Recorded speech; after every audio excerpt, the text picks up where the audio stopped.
All right, so I have my workstation set up. This is what my end goal is to cut the bottles so I can fit a light bulb in them. Then I'll hook them into the light bulb holder here and then connect some wire. Got my nifty wiring book, so I knew how to do it correctly. And they go up into this piece of wood here. See that? So it looks like the bottles are in there when they're hanging.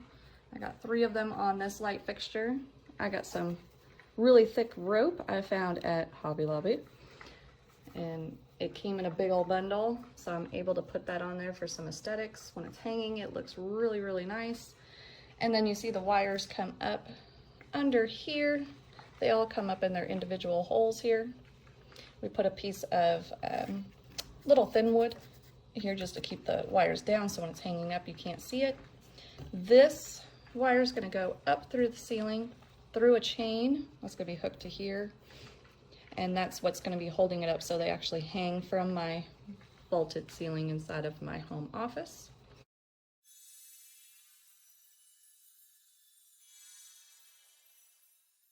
And I'll have 5 of them and then 1 big giant vodka bottle hanging over my little kitchenette. So for this cutting, of course you need some wine bottles, and these are the 4 I selected for today that are going to go up on my next light fixture. Right? So you got to make sure that there's no caps or corks in any of them, and I always repurpose my corks. Use them for nifty little projects. If you haven't seen my wine barrel bar, that's usually what I do with them. I put them in there.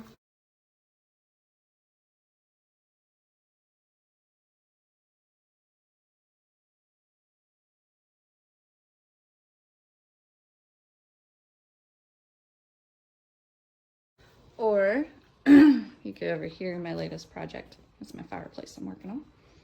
I made a wine sign with some leftover wood. There's some other wood sitting on top of it, but this is going to actually hang above my fireplace. Move these out of the way. So I had some more leftover wood. So we planed that. So it's going to look really nice. Thinking about decorating with some vines or something, but it's going to hang right above my fireplace with the words wine. So there, got my light bulbs ready.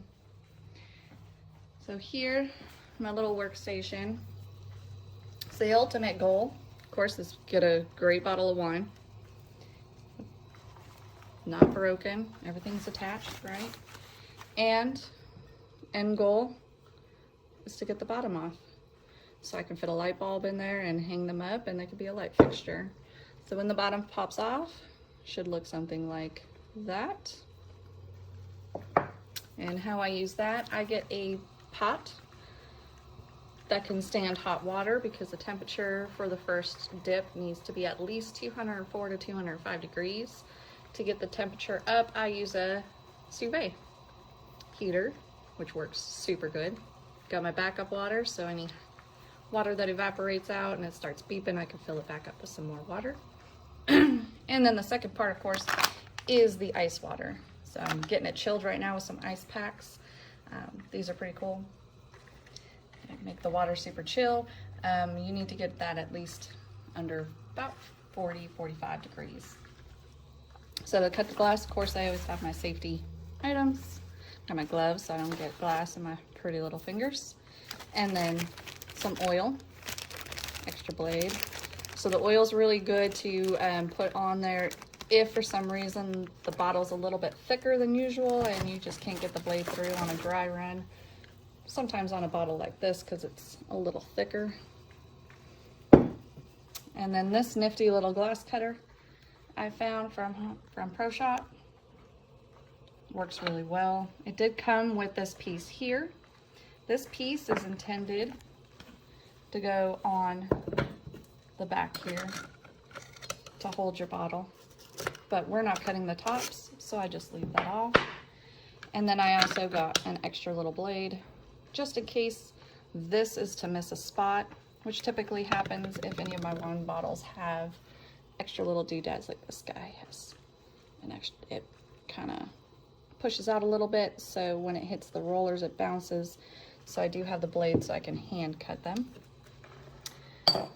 Basically what we do is we put the bottle of choice, make sure that it's completely empty, drink all that wine, and place it on the cutter where you want your cut to be.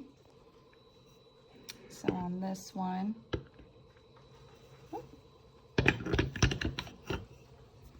I like to line it up right after the little codes at the bottom. You see this part is kind of in braille. I like to put it right below there so I can get as much of the bottle as possible so I can keep the label on there.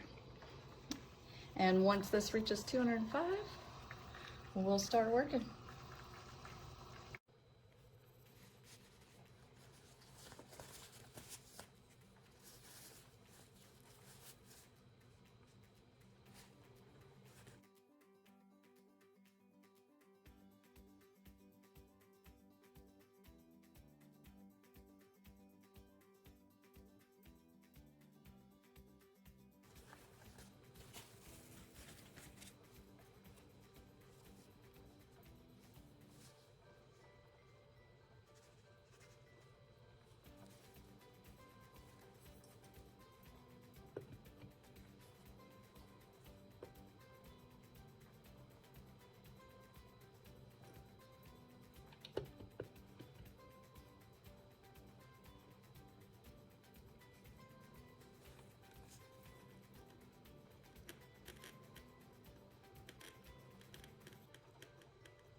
All right, so I got the water boiling.